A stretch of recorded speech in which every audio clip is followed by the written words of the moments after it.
السلام علیکم ناظرین، پہلی جنگ آزادی اور مکن پور شریف۔ اس وقت جبکہ ہم اپنی آزادی کی سلور جبلی منا رہے ہیں، ان قربانیوں کو یاد کر رہے ہیں جو ہمارے رہنماؤں نے اس ملک کو غیر ملکی تسلط سے آزاد کرانے کے لیے دی تھی۔ اس طویل جدوجہد کو یاد کر رہے ہیں جو اس ملک کے سبھی طبقوں اور فرقوں نے مل کر کی تھی، جو حصول آزادی کی راہ میں جہد مسلسل اور بے مثل قربانیوں کی ایک شاندار تاریخ کے امین ہیں۔ مگر افسوس کہ جن افراد نے اپنے وطن عزیز کی غلامی کی زنجیروں کو کاٹنے کے لیے اپنے سینوں پر گولیاں کھائیں اور ہنستے ہنستے پھانسی کے پھندوں کو اپنے گلوں میں پہن لیا، اپنا تن من دھن سب قربان کر دیا، ان کو مفاد پرست سیاستدانوں اور تاریخ نویسوں نے فراموش کرنے کی ہی کوشش نہیں کی، بلکہ ان حق پرست مجاہدین آزادی کی خدمات اور قربانیوں کو غلط طریقے سے پیش کر کے بعض کو غدار تک کی فہرست میں لا کر کھڑا کر دیا۔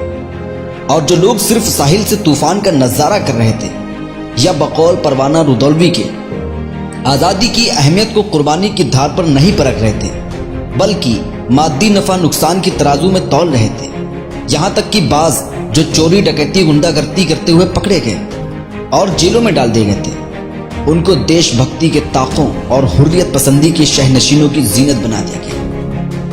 مگر تاریخ کبھی نہیں مرتی۔ آئیے تاریخ کی ایسی ہی تاہوں کو کھولتے ہیں جس کو جان بوجھ کر چھپانے کی کوشش کی گئی ہے اور تاریخی ہند کی کتابوں سے دور رکھا گیا ہے۔ میں شکر گزار ہوں نئی دنیا ہفت روزہ دلی 16 تا 22 اگست 1994 عیسوی کا اور اتر پردیش نیشنل چینل کا، جنہوں نے جاگ اٹھا کسان اور مجنو شاہ جیسے سیریل دکھا کر عوام کو یہ سوچنے پر مجبور کر دیا کہ 1857 کی غدر ہی عظیم ہندوستان کی پہلی جنگ آزادی نہیں ہے، بلکہ اس غدر سے بہت پہلے 1763 عیسوی میں ہی انگریزوں کے تسلط کے خلاف آزادی کے شعلے بھڑک اٹھے تھے۔ History of the freedom movement of India volume ٹوٹا ٹارچر 1967 عیسوی edition Ghosh J M Sannyasi and فقیرین بنگال کلکتہ 1930 صفحہ 10 وغیرہ کی اوراق گردانی سے پتہ چلتا ہے کہ ظالم انگریزوں کے تسلط کے خلاف سب سے پہلے بابا مجنو شاہ نے علم بغاوت بلند کیا تھا، جو سلسلے عالیہ مداریہ کے مشہور گروہ ملنگان سے تعلق رکھتے تھے، اور وہ ہندوستان کے بڑے خطے بنگال، اڑیسہ اور بہار کے مسلمانوں کے روحانی پیشوا تھے، جن سے ہندو بھی بے پناہ عقیدت رکھتے تھے۔ آگے چل کر اس بغاوت میں بابا بھوانی پاٹھک نے ان کا بھرپور ساتھ دیا۔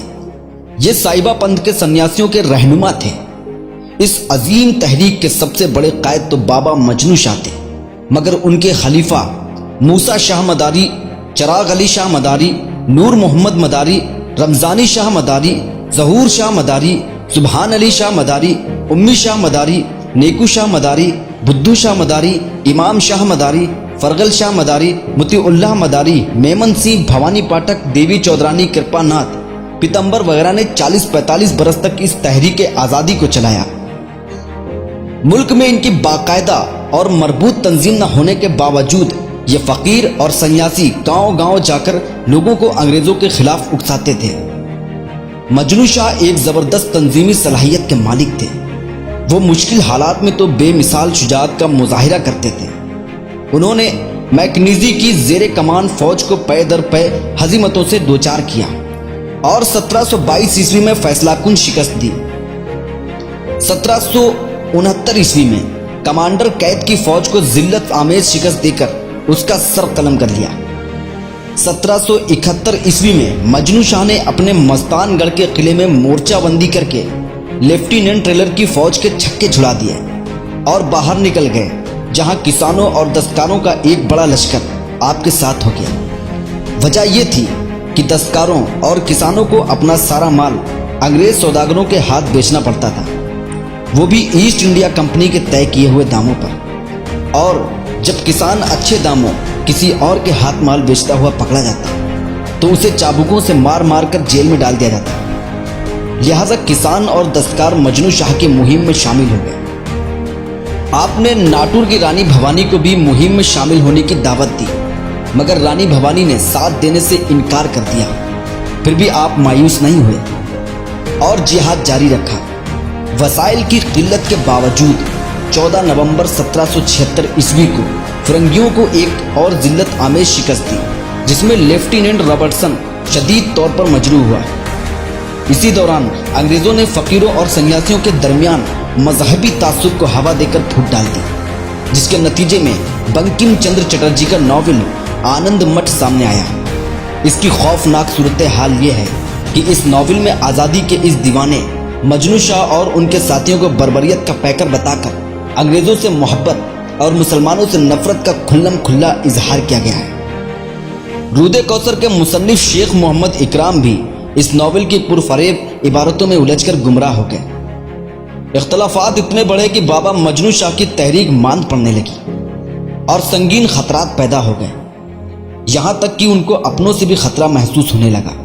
ہم وطنوں کے ان اختلافات کو ختم کرنے اور باہمی اتحاد و اتفاق کو دوبارہ حاصل کرنے کے لیے مجنو شاہ نے پورے شمالی بنگال پورنیا سے جمال پور تک کا دورہ کیا اور مجاہدین کی از سر نو صف بندی کی اور چھاپا مار طریقے کو بہتر سمجھا۔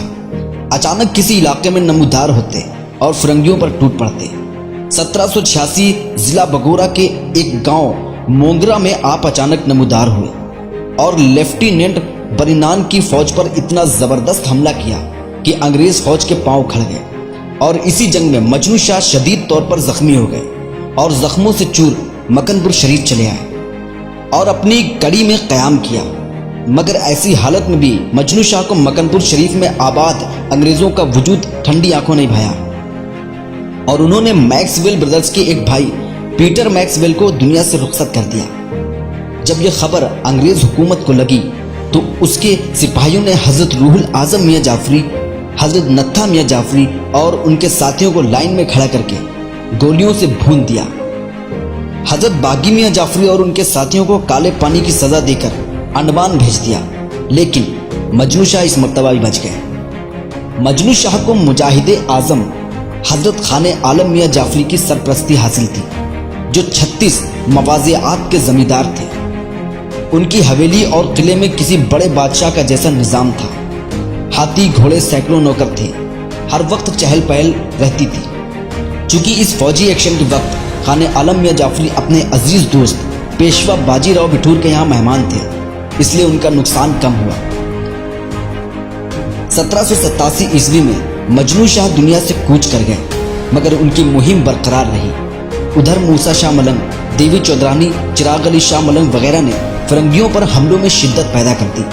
ادھر حضرت خان عالم میاں جعفری اور مجاہد آزادی پیشوا باجی راؤ کے درمیان ہونے والی خط و کتابت کے رابطے کی خبر فرنگیوں کے کانوں تک پہنچا دی گئی۔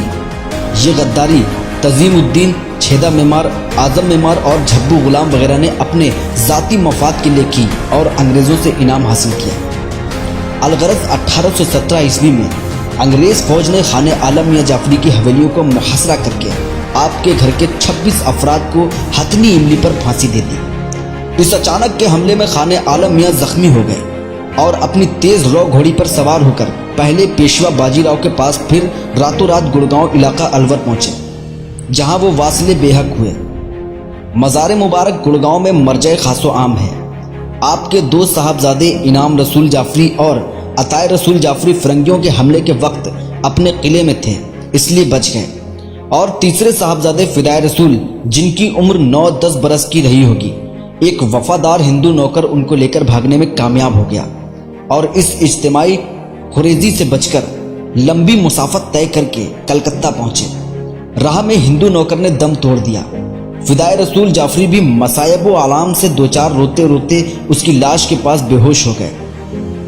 ڈاکٹر کلاگ پائن، جو سول اسپتال کلکتہ کے سول سرجن تھے، لا ولد تھے، انہیں اپنے گھر اٹھا لے گئے۔ ان کی تعلیم و تربیت اور خورد و نوش کے لیے 2 مسلمان میر شاکر علی اور میر کرم علی کو تعینات کر دیا۔ 1839 عیسوی میں ڈاکٹر کلاگ پائن دنیا سے رخصت ہو گئے اور آپ لکھنؤ چلے آئے۔ یہاں نصیر الدین حیدر برسر اقتدار تھے۔ ان کے اصرار پر آپ نے کتاب مفید الاجسام لکھی، جو یونان میں آج بھی چلتی ہے اور جس میں انہوں نے مندرجہ بالا حالات کا بھی تذکرہ کیا۔ کچھ عرصے لکھنؤ میں قیام کے بعد